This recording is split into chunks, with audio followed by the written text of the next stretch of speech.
Hi, hello, namaste everyone. This is me Radheshyam Patel and you are watching Ghantaghar TV. और अभी हम लोग बीरगंज के आईसीडी अर्थात ड्राई पोर्ट में हैं और ड्राई पोर्ट ऑपरेशन के डिपार्टमेंट अभी प्रिस्टीन वैली प्राइवेट लिमिटेड जो है वो अभी संभाल रही है पिछले 1 साल से। और ये कैसे काम हो रहा है यहाँ पे, पहले से ये ट्रेड का जो है फैसिलिटेशन अच्छा हुआ है कि कोई प्रॉब्लम है, और यहाँ के उद्योगिक व्यवसाय की क्या समस्या है, कैसे काम चल रहा है, इसका प्रोग्रेस रिपोर्ट कैसा रहा, ये सब के बारे में बातचीत करने के लिए pristine valley dry port private limited के चीफ ऑपरेशन हमारे साथ है अतुल शर्मा सर, उनसे हम लोग बात करते हैं। आपको बहुत बहुत स्वागत है। नमस्कार सर। धन्यवाद आपका। पिछला साल हम लोग का जो रहा 77-78 आर्थिक वर्ष जो नेपाल के कैलेंडर अनुसार होता है फिजिकल ईयर, आप लोग के लिए कैसा रहा?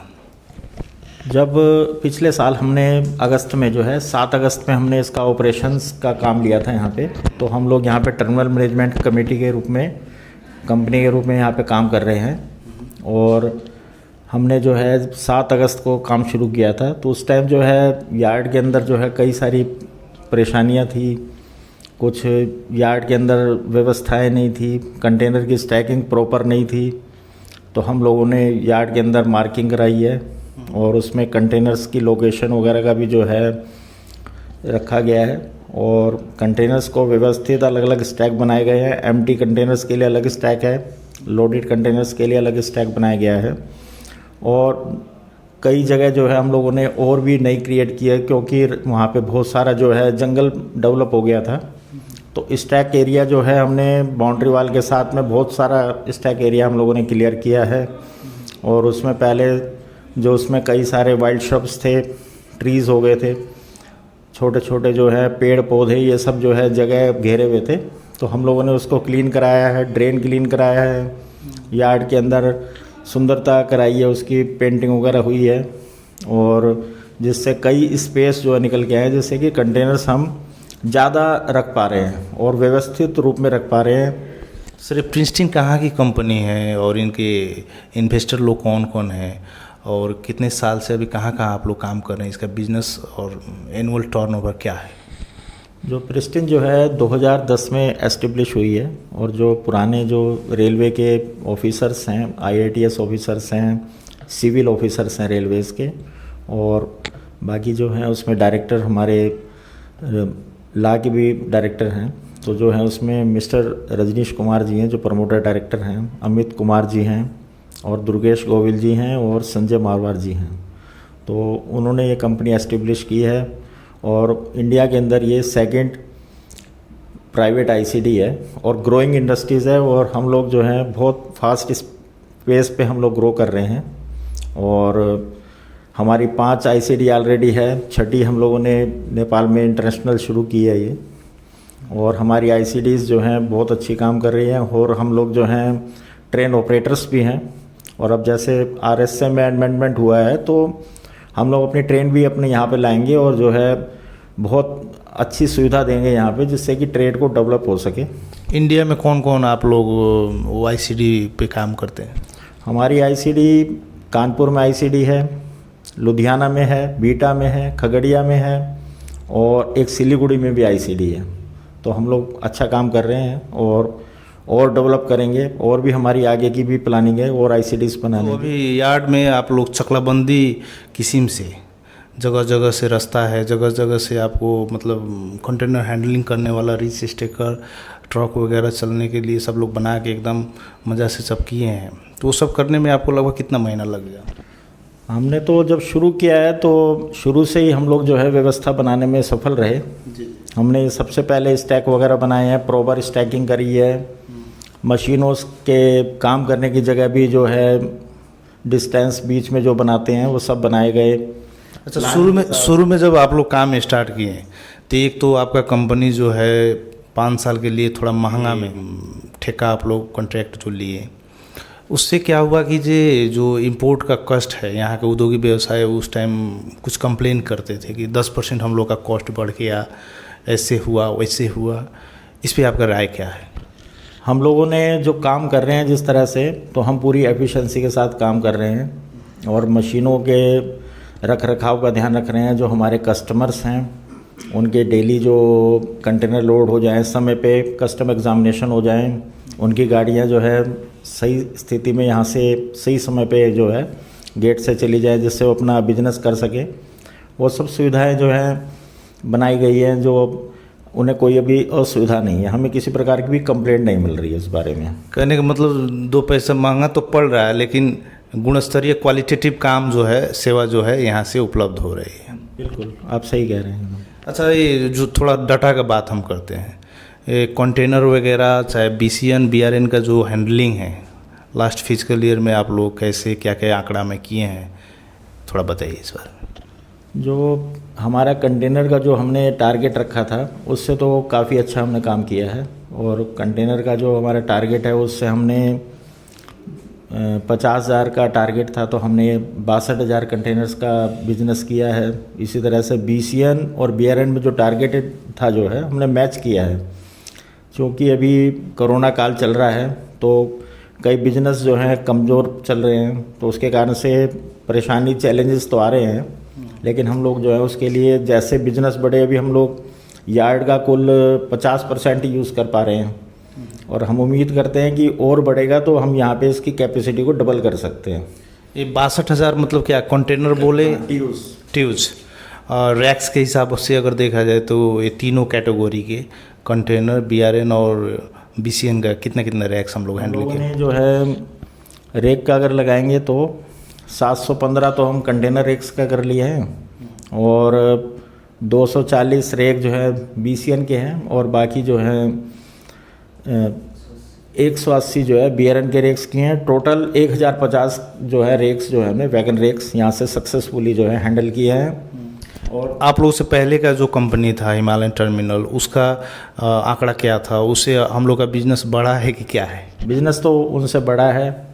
हम लोगों ने रेक हैंडलिंग अपनी जो एफिशिएंसी को इम्प्रूव किया है। नई मशीन 2 हमने अपनी नई मशीन लेके लगाई हैं और 4 मशीनें हम लोग लेके यहाँ पे काम कर रहे हैं और चारों मशीनें बिल्कुल नई स्थिति में हैं। और उम्मीद करते हैं कि अभी NITDB को भी हमारे को कुछ मशीनें देनी थी, वो भी हमें मिल जाएगी तो हम लोग जो हैं और अच्छे ढंग से काम कर पाएंगे। जी जी। और जो ये हरदम सवाल उठता है कि ड्राई पोर्ट में टॉयलेट वगैरह का बड़ा प्रॉब्लम रहता है, चाहे सामान समय पर जैसे क्या होगा कि लोडिंग अनलोडिंग नहीं हुआ, इस सब चीज़ के लिए क्या मतलब सुविधा उपलब्ध हुआ है? सुने हैं कि आप लोग का ऑफिस भी मतलब नया किस्म से डेकोरेट किए हैं, इसमें क्या खर्चा हुआ और इससे क्या सुविधा हुई है सेवाग्राहियों को? हम लोगों ने आपने आए होंगे बिल्डिंग में, हमारी एडमिन बिल्डिंग देखी होगी। जो पहला लुक था वो अब जो कॉरपोरेट लुक में हम ले आए हैं बिल्डिंग को, व्यवस्था कर दी है। सभी ऑफिसेस नीट एंड क्लीन कर दिए हैं। टॉयलेट जो हैं बहुत सुंदर बना दिए हैं। यार्ड में भी टॉयलेट की प्रॉब्लम थी, यार्ड में भी टॉयलेट क्रिएट कर दिए हमने।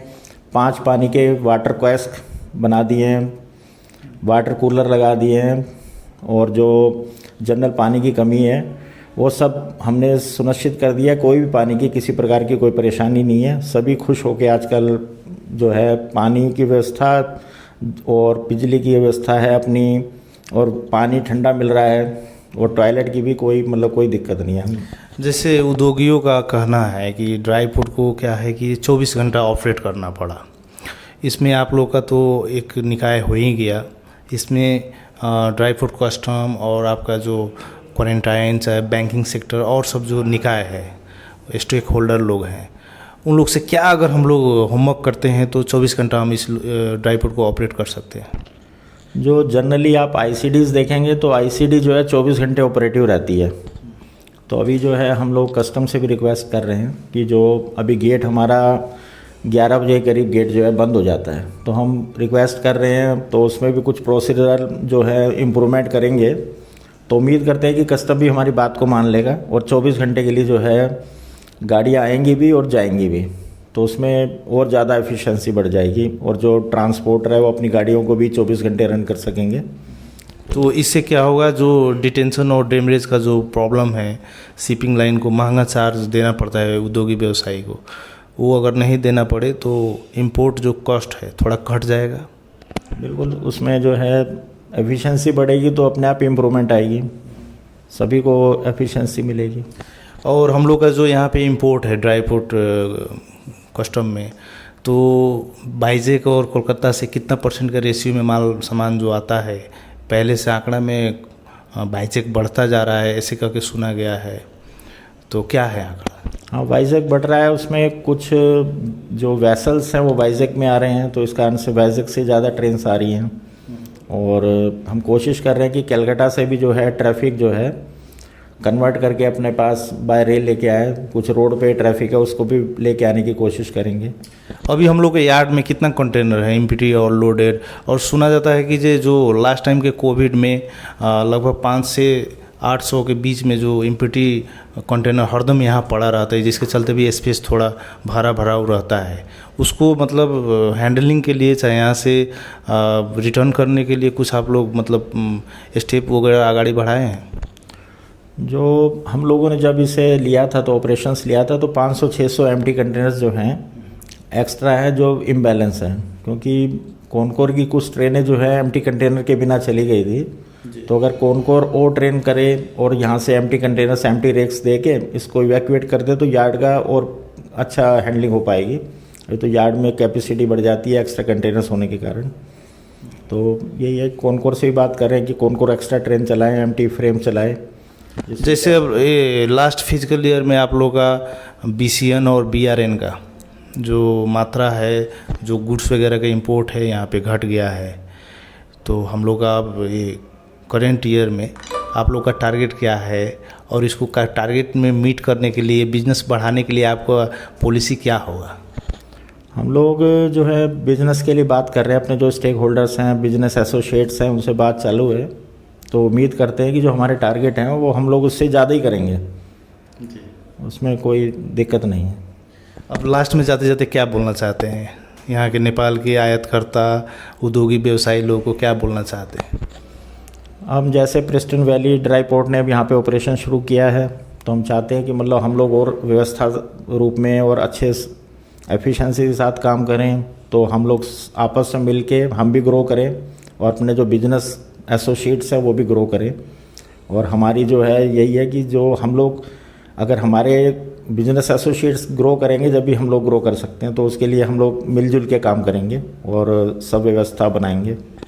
अब दर्शकबिंद, ये जो था pristine valley dry fruit private limited जो काम कर रही है 1 साल से, तो इन एक कंपनी का काम कैसे चल रहा है और क्या इन लोग का प्रोग्रेस रिपोर्ट है, इसके बारे में आप लोग जानकारी लिए। और हम लोग भी आशावादी हैं कि जो इंडिया, नेपाल और थर्ड कंट्री का ट्रेड जो है और सहज हो, परिवहन में और लागत घटे, यहाँ के उद्योगी व्यवसायी को फ़ायदा हो, सहज। So much for watching this video.